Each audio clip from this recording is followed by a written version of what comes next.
Hello दोस्तों, welcome to exam study. दोस्तों आज है 2 अगस्त और 2 अगस्त से जितने भी इंपॉर्टेंट क्वेश्चन बन सकते हैं वो सभी इस वीडियो में हम डिस्कस करेंगे और इससे रिलेटेड जो भी इंपॉर्टेंट एक्स्ट्रा फैक्ट्स होगा वो भी इसके साथ डिस्कस करेंगे। तो वीडियो को आखिर तक देखना और ध्यान से देखना, क्योंकि सवाल के साथ साथ उससे रिलेटेड एक्स्ट्रा फैक्ट्स भी इंपॉर्टेंट है। तो चलिए शुरू करते हैं। पहला क्वेश्चन है, हाल ही में विश्व मानव तस्करी विरोधी दिवस कब मनाया गया है? तो विश्व मानव तस्करी विरोधी दिवस 30 जुलाई को मनाया गया है। तो इस क्वेश्चन का सही आंसर है ए। इस दिन को मानव तस्करी से पीड़ितों की स्थिति के बारे में जागरूकता बढ़ाने और उनके अधिकारों को संवर्धन और संरक्षण के लिए व्यक्तियों की तस्करी के खिलाफ लोगों में जागरूकता बढ़ाने के लिए यूनाइटेड नेशंस द्वारा हर साल पूरी दुनिया में मनाया जाता है और इस दिन को साल 2013 से मनाया जा रहा है। अच्छा, 2020 विश्व मानव तस्करी विरोधी दिवस का थीम क्या है? तो थीम है committed to the cause, working on the front line to end human trafficking. अच्छा, अब चलिए यूनाइटेड नेशंस से जुड़े कुछ एक्स्ट्रा फैक्ट्स को भी जान लेते हैं। जैसे यूनाइटेड नेशंस स्थापित हुआ था 24 अक्टूबर 1945 को और इसीलिए 24 अक्टूबर को यूनाइटेड नेशंस डे के रूप में मनाया जाता है। इसका हेडक्वार्टर है न्यूयॉर्क में और इसका सेक्रेटरी जनरल है एंटोनियो गुटेरेस। और हाल ही में भारत को 2 साल के लिए यूनाइटेड नेशंस सिक्योरिटी काउंसिल यानी संयुक्त राष्ट्र सुरक्षा परिषद के नॉन परमानेंट यानी गैर स्थायी सदस्य के रूप में चुना गया है और भारत अगस्त 2021 से 15 यूनाइटेड नेशंस सदस्य देश के अध्यक्ष के रूप में काम करेगा। नेक्स्ट क्वेश्चन है, हाल ही में किसने भारत को कोविड-19 से लड़ने के लिए 3 मिलियन अमेरिकी डॉलर के अनुदान को मंजूरी दी है? तो एशियन डेवलपमेंट बैंक ने भारत को कोविड-19 से लड़ने के लिए 3 मिलियन अमेरिकी डॉलर के अनुदान को मंजूरी दी है। तो इस क्वेश्चन का सही आंसर है सी। इस अनुदान को जापान सरकार द्वारा वित्त पोषित किया गया है और इसका उपयोग भारत के कोविड-19 प्रतिक्रिया को मजबूत करने के लिए थर्मल स्कैनर और आवश्यक वस्तुओं की खरीद के लिए किया जाएगा। अच्छा, अब चलिए एशियन डेवलपमेंट बैंक से जुड़े एक्स्ट्रा फैक्ट्स को भी जान लेते हैं। जैसे एशियन डेवलपमेंट बैंक स्थापित हुआ था 1966 में। इसका हेडक्वार्टर है फिलीपींस के मैनिला में और इसका प्रेसिडेंट है मासात्सुगु आसाकावा। नेक्स्ट क्वेश्चन है, हाल ही में मैनहोल की सफाई करने वाला रोबोट पूर्वोत्तर क्षेत्र के किस शहर में पहली बार उद्घाटन किया गया है? तो पूर्वोत्तर क्षेत्र के गुवाहाटी शहर में पहला मैनहोल की सफाई करने वाला रोबोट का उद्घाटन किया गया है। तो इस क्वेश्चन का सही आंसर है बी। असम के गुवाहाटी में मैनहोल सफाई करने वाला रोबोट बंदीकुट का उद्घाटन किया गया है और इस रोबोट को पाने वाला गुवाहाटी पूरे पूर्वोत्तर क्षेत्र का पहला शहर बन गया है और गुरुग्राम कोयम्बटूर के बाद ऐसा रोबोट पाने वाला गुवाहाटी देश में तीसरा शहर बन गया है। इस रोबोट को मेक इन इंडिया पहल के तहत विकसित किया गया है। अच्छा, अब चलिए असम से जुड़े एक्स्ट्रा फैक्ट्स को भी जान लेते हैं। जैसे असम की कैपिटल है दिसपुर, असम की चीफ मिनिस्टर है सर्बानंद सोनोवाल, असम की गवर्नर है जगदीश मुखी, गुवाहाटी हाई कोर्ट की चीफ जस्टिस है जस्टिस अजय लंबा और असम राज्य का राज्यसभा में सीट है 7 और लोकसभा में सीट है 14 और असम राज्य का राजकीय पशु है एक श्रृंग गेंडा, असम राज्य का राजकीय पक्षी है उड्डक, असम राज्य का राजकीय पुष्प है कोपो फूल और राजकीय वृक्ष है होलोंका वृक्ष। और हाल ही में असम राज्य ने पोबा रिजर्व फॉरेस्ट को वाइल्ड लाइफ सेंचुअरी यानी वन्यजीव अभयारण्य में परिवर्तित करने का निर्णय लिया है और हाल ही में असम राज्य ने देहिंग पाटकाई वाइल्ड लाइफ सेंचुअरी को भी नेशनल पार्क में परिवर्तित करने के लिए निर्णय लिया है। नेक्स्ट क्वेश्चन है, हाल ही में किसने बहुत जरूरी है नामक फसल बीमा अभियान को शुरू किया है? तो भारतीय एक्सा जनरल इंश्योरेंस ने इस बहुत जरूरी है नामक फसल बीमा अभियान को शुरू किया है। तो इस क्वेश्चन का सही आंसर है सी। भारतीय एक्सा जनरल इंश्योरेंस ने इस अभियान को महाराष्ट्र और कर्नाटक राज्य के किसानों को उनकी उत्पादित फसलों के संरक्षण और वित्तीय सुरक्षा के बारे में उन्हें प्रोत्साहित करने के लिए शुरू किया है और इस अभियान के तहत किसानों को 3 साल के लिए इंश्योरेंस प्रदान किया जाएगा। अच्छा, अब चलिए भारतीय एक्सा जनरल इंश्योरेंस से जुड़े एक्स्ट्रा फैक्ट्स को भी जान लेते हैं। जैसे भारतीय एक्सा जनरल इंश्योरेंस स्थापित हुआ था 2008 में। इसका हेडक्वार्टर है मुंबई में। इसका एमडी एंड सीईओ है संजीव श्रीनिवासन और इसका टैगलाइन है जीवन सुरक्षा का नया नजरिया। नेक्स्ट क्वेश्चन है, हाल ही में परवेज खान का निधन हुआ है, वे किस क्षेत्र से संबंधित थे?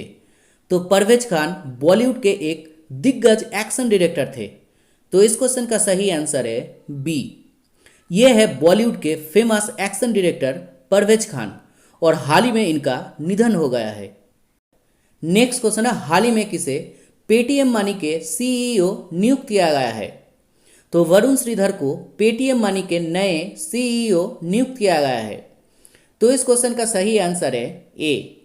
ये है वरुण श्रीधर और इन्हें अभी पूर्व MD and CEO Praveen Jadhav के स्थान पर पेटीएम मनी के नए चीफ एग्जीक्यूटिव ऑफिसर नियुक्त किया गया है।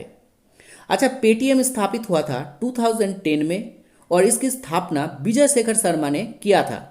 इसका हेडक्वार्टर है उत्तर प्रदेश के नोएडा में। नेक्स्ट क्वेश्चन है, हाल ही में किसे संयुक्त राष्ट्र द्वारा करमवीर चक्र पुरस्कार से सम्मानित किया गया है? तो सुनील यादव को संयुक्त राष्ट्र द्वारा करमवीर चक्र पुरस्कार से सम्मानित किया गया है। तो इस क्वेश्चन का सही आंसर है सी। ये है सुनील यादव और वे टेलीग्राम चैनल एसएस मोटिवेशन का संस्थापक है और उन्हें अपने इस चैनल के माध्यम से समाज के लिए महत्वपूर्ण योगदान के लिए इस पुरस्कार से सम्मानित किया गया है। नेक्स्ट क्वेश्चन है, हाल ही में प्रकाशित हुआ quest for restoring financial stability in India, इस पुस्तक को किसने लिखी है? तो अभी प्रकाशित हुआ quest for restoring financial stability in India, इस पुस्तक को वायरल वी आचार्य ने लिखी है। तो इस क्वेश्चन का सही आंसर है बी। ये है वायरल वी आचार्य की लिखी हुई पुस्तक quest for restoring financial stability in India. इस पुस्तक में उन्होंने भारत के वित्तीय स्थिरता को बहाल करने और निरंतर सुधार के लिए कई ठोस योजना को वर्णित किया है। नेक्स्ट क्वेश्चन है, हाल ही में वर्ल्ड नेचर कंजर्वेशन डे कब मनाया गया है? तो वर्ल्ड नेचर कंजर्वेशन डे यानी विश्व प्रकृति संरक्षण दिवस 28 जुलाई को मनाया गया है। तो इस क्वेश्चन का सही आंसर है ए। इस दिन को प्राकृतिक संसाधनों जिन पर हम सभी भरोसा करते हैं और जिनके बिना हम एक पल भी जी नहीं सकते, जैसे पानी, हवा, मिट्टी और पेड़, इन सभी की रक्षा के लिए सर्वोत्तम प्रथाओं के बारे में लोगों में जागरूकता बढ़ाने के लिए पूरी दुनिया में मनाया जाता है। नेक्स्ट क्वेश्चन है, हाल ही में किस क्रिकेटर ने क्रिकेट के सभी फॉर्मेट से संन्यास लेने की घोषणा की है? तो ऑलराउंडर रजत भाटिया ने क्रिकेट के सभी फॉर्मेट से संन्यास लेने की घोषणा की है। तो इस क्वेश्चन का सही आंसर है सी। यह है क्रिकेटर रजत भाटिया और वे आईपीएल में Delhi Daredevils, Rajasthan Royals, Kolkata night Riders और राइजिंग पुणे सुपर जायंट्स के लिए खेल चुके हैं और वे अभी क्रिकेट के सभी फॉर्मेट से संन्यास लेने की घोषणा की है। नेक्स्ट क्वेश्चन है, हाल ही में कुमकुम का निधन हुआ है, वे किस क्षेत्र से संबंधित थे? तो कुमकुम बॉलीवुड के एक दिग्गज अभिनेत्री थे। तो इस क्वेश्चन का सही आंसर है बी। ये है बॉलीवुड की दिग्गज अभिनेत्री कुमकुम। इनका असली नाम था जेबुन्निसा और हाल ही में इनका 86 साल की उम्र में निधन हो गया है।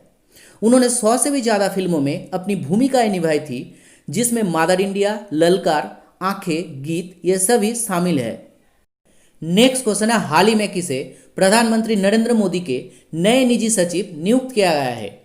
तो हार्दिक सतीश चंद्र शाह को अभी प्रधानमंत्री के नए निजी सचिव नियुक्त किया गया है। तो इस क्वेश्चन का सही आंसर है सी। यह है हार्दिक सतीश चंद्र शाह और इन्हें अभी सह टर्मिनस के आधार पर यानी अगले आदेश तक के लिए इस पद पर नियुक्त किया गया है। नेक्स्ट क्वेश्चन है, हाल ही में कौन कोविड-19 के प्रसार को रोकने या कम करने के लिए आश्रय मेडिकल बेड को विकसित किया है? तो DIIT यानी defence institute of advance technology ने कोविड-19 के प्रसार को रोकने या कम करने के लिए आश्रय मेडिकल बेड को विकसित किया है। तो इस क्वेश्चन का सही आंसर है ए। यह है आश्रय मेडिकल बेड और ये कोविड-19 रोगियों के सांस छोड़ने और एरोसॉल को फिल्टर करने और कीटाणु रहित करने में मदद करेगा। नेक्स्ट क्वेश्चन है, हाल ही में कौन निजी यूपीआई पेमेंट लिंक MPay.me को लॉन्च किया है? तो मोबीक्विक ने अभी निजी यूपीआई पेमेंट लिंक MPay.me को लॉन्च किया है। तो इस क्वेश्चन का सही आंसर है सी। इस पेमेंट लिंक की मदद से उपयोगकर्ता कहीं भी पैसा भेज सकता है और कहीं से भी पैसा प्राप्त कर सकता है और इसे मोबाइल के साथ साथ डेस्कटॉप पर भी चलाया जा सकता है। अच्छा, अब चलिए मोबीक्विक से जुड़े एक्स्ट्रा फैक्ट्स को भी जान लेते हैं। मोबीक्विक स्थापित हुआ था 2009 में। इसका हेडक्वार्टर है गुरुग्राम में और इसका सीईओ है बिपिन प्रीत सिंह। नेक्स्ट क्वेश्चन है, हाल ही में किस मंत्रालय का नाम बदल दिया गया है? तो हाल ही में मानव संसाधन विकास मंत्रालय का नाम बदल दिया गया है। तो इस क्वेश्चन का सही आंसर है ए। शिक्षा और शिक्षा पर ध्यान केंद्रित करने के लिए मानव संसाधन विकास मंत्रालय का नाम बदलकर शिक्षा मंत्रालय कर दिया गया है और इस मंत्रालय के नेतृत्व में है मंत्री रमेश पोखरियाल निशंक। नेक्स्ट क्वेश्चन है, हाल ही में किस सौर ऊर्जा संचालित नौका ने प्रतिष्ठित गुस्ताव ट्रॉब अवार्ड जीता है? तो भारत का पहला सौर ऊर्जा संचालित नौका आदित्य ने प्रतिष्ठित गुस्ताव ट्रॉब अवार्ड जीता है। तो इस क्वेश्चन का सही आंसर है सी। यह है भारत का पहला सौर ऊर्जा संचालित नौका आदित्य और इसे साल 2017 में केरल के आलाप्पुझा जिले में शुरू किया गया था और अभी इसे इलेक्ट्रिक बोट्स और बोटिंग में उत्कृष्टता के लिए यह पुरस्कार दिया गया है। नेक्स्ट क्वेश्चन है, हाल ही में किस मंत्रालय को स्कॉच गोल्ड अवार्ड प्रदान किया गया है? तो मिनिस्ट्री ऑफ ट्राइबल अफेयर्स यानी जनजातीय मामलों के मंत्रालय को स्कॉच गोल्ड अवार्ड प्रदान किया गया है। तो इस क्वेश्चन का सही आंसर है बी। इस मंत्रालय को यह अवार्ड एक परियोजना जिसका नाम है आईटी सक्षम छात्रवृत्ति योजनाओं के माध्यम से जनजातियों के सशक्तिकरण, इसके लिए प्रदान किया गया है। तो दोस्तों, ये था 2 अगस्त से 17 इंपॉर्टेंट करंट अफेयर्स और इसी तरह से मैं आपके लिए डेली इंपॉर्टेंट करंट अफेयर्स की वीडियो लाता रहूंगा। तो अगर ये वीडियो आपको अच्छा लगे हो तो चैनल को सब्सक्राइब करना और ये वीडियो अगर आपको थोड़ा सा भी हेल्पफुल लगे हो तो वीडियो को लाइक और ज़्यादा से ज़्यादा शेयर करना। तो चलिए मिलते हैं नेक्स्ट वीडियो में, तब तक के लिए बाय।